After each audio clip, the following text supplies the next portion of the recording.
Hi Virgo, kumusta po kayong lahat? Okay, so ayan Virgo, maraming salamat po sa walang sawang pagsubaybay sa ating pong mga reading, and kung ikaw ay bago pa lang sa ating channel, mag-subscribe na po kayo. Then, i-click mo na rin yung ating notification bell para lagi kang updated sa ating mga bagong upload, okay? So Virgo, sa mga interested naman sa ating private reading ay nasa description box below lang po yung link. Message niyo lang ako guys. Tignan natin Virgo, ano ba yung mga possible na kaganapan sa inyo this week. Virgo, Sun, Moon, Rising, and Venus sign. Ano po yung mga possible na ganap kay Virgo this week? Virgo, Sun, Moon, Rising, and Venus sign. Virgo, meron tayong it's time to release negativity. Ayan. Ito na yung time para ialis mo na yung sarili mo dun sa negative. Ito na yung time para umalis ka na dun sa gulo, yung mga bagay na nagbibigay sa inyo ng stress. Wala naman dulot sa inyo. Ginagawa mong abala yung sarili mo. Tapos wala ka naman napapala dun sa bagay na yon. Okay? Masyado ka nag-e-effort dito. I think masyadong negative to para sa inyo. Ito na yung time mo para alisan mo yan. Kasi sayang yung oras mo dyan. Tignan natin, Virgo, Sun, Moon, Rising, and Venus sign.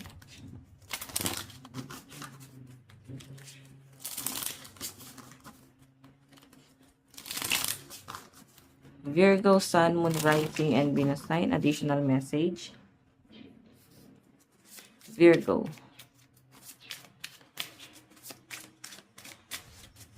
Virgo, Sun, Moon, Rising, and Venus sign.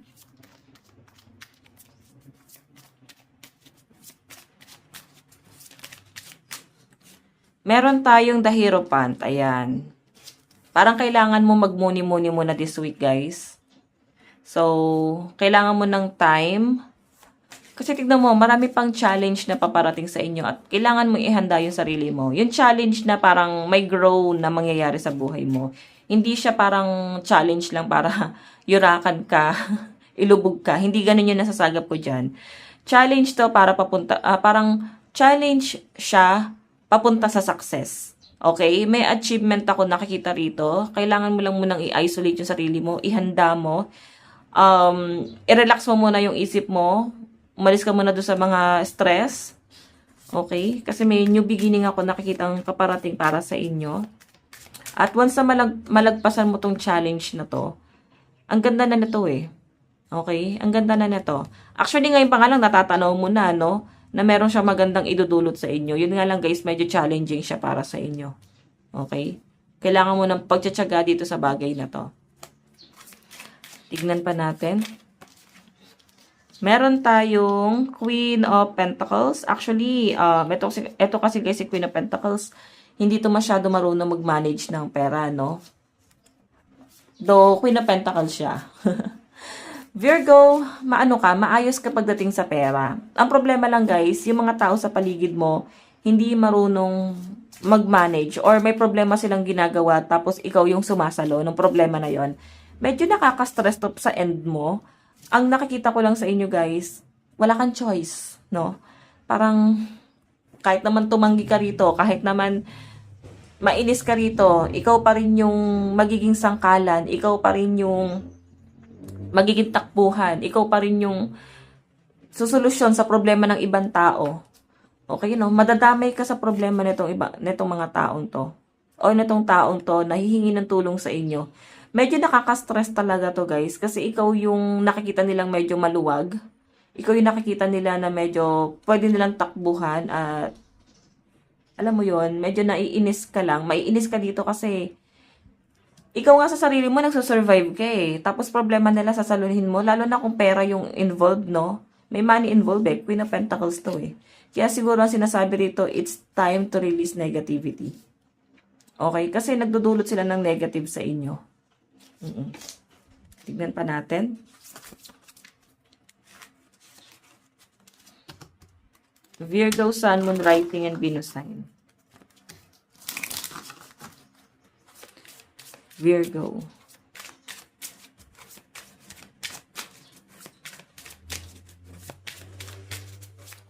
Okay, meron tayong The World. So, guys, ito kasing The World is something na moving forward, no? parang kailangan mong humakbang palayo para dito. Kasi hindi ka makakapag hindi ka makakapag-move forward kung medyo mabigat yung daladala mong bagahe. And ito na ngayon. Yung mga taong kinoconsider mo ngayon, medyo mabigat sila sa bagahe mo. And siguro sila yung kailangan mong i-release kasi masyado silang negative. Ikaw yung parang ingat na ingat sa buhay mo. Ingat na ingat kang magdesisyon. Masyado mong minamanage yung pera mo.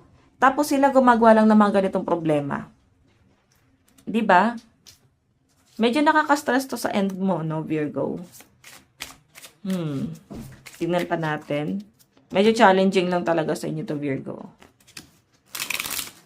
I think kailangan mo lang siya malampasan kasi once na malampasan mo to, parang kaya mo na silang i-let go. O malaki na kayo. Natapos ko na yung problema. Sa susunod na may problema kayo na yung solusyon. Parang ganon.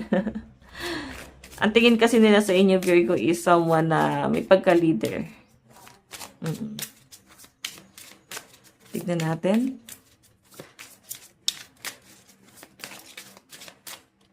Meron tayong Ace of Wands. Ace of Wands. Ano kasi to guys? Action eh. So, parang kailangan mo nang gumawa ng action dito. Kasi medyo magigipit, no? May stress ka talaga dito. Yung tipong hindi mo problema pero ikaw yung nai-stress. Parang nagigipit sila. Actually, medyo protected kayo ng mga angels nyo, ng mga spirit nyo ngayong week na to. Kasi pansinin nyo, wala kayo masyadong problema. Medyo nakaka-stress lang kasi ang daming mga pressure. Pero yung mga pressure na to, galing siya sa ibang tao. Okay, tipong okay ka naman kalmado ka naman. Pero yung problema guys, galing sa ibang tao. And magiging affected ka dito. Tingnan pa natin, Virgo. So, ingatan mo, no? Mag-cleanse ka ng paligid mo. Meron tayong The Fool. New beginning to, guys. Gusto mo na makaalis dito sa problema na to kasi parang nakaka-stress talaga. So, magkakaroon, guys, ng new beginning para sa inyo, Virgo. Ayan. Tingnan pa natin, ha. So, dalawang bagay lang to guys. Tutulungan mo sila or aalisan mo.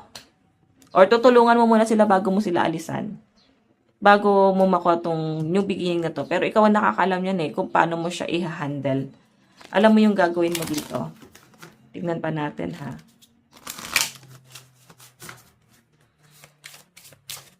Additional message para po kay Virgo.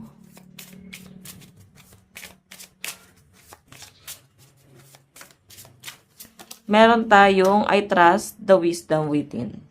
Ayan. Ramdam mo na rin na parang medyo malapit ka na doon. Malapit ka na makalaya.